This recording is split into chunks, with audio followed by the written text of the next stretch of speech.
What's up mga ka-explore? Day 1 ng aming biyahe sa Kabikulan. Around 9 ng umaga ay ready na kami sa aming unang lugar na pupuntahan. Bulusan Volcano Natural Park, malapit lang sa aming lodge na natulugan. From JL Lodging House and Cafe, ay bumiyahe kami ng mga humigit kumulang 30 minutes bago marating ang Bulusan Volcano Natural Park, mga mare. Pagkadating pa lang, ay may sasalubong na very accommodating staff para mag-guide sa kaganapan.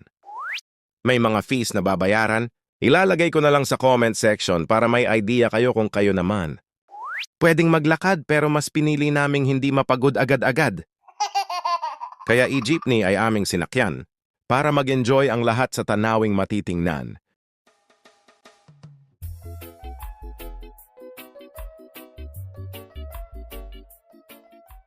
Pagdating sa mismong lake ay may kunting trivia sa location about sa bulkan.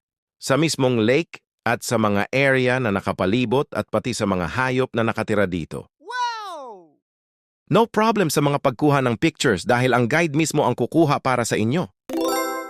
The best kung naka-outdoor shoes suot nyo dahil may mga lakarin parang nag-hiking. Ma-appreciate mo talaga ang ganda ng paligid at napaka-presko ang hangin.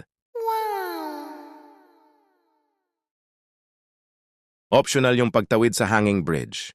Pero dahil matatapang kami, hindi namin pinalagpas ang pagkakataon na ito ay tawirin. Rain or shine, walang urungan. Kahit basa, importante nag-enjoy lang. May haba ito na humigit kumulang na 340 kilometro, pero kinaya ng mga tuhod ng mga lolo at lola nyo. Secured naman yung bridge, gawa sa metal at kahoy, kaya hindi nakakatakot tumawid, maboy.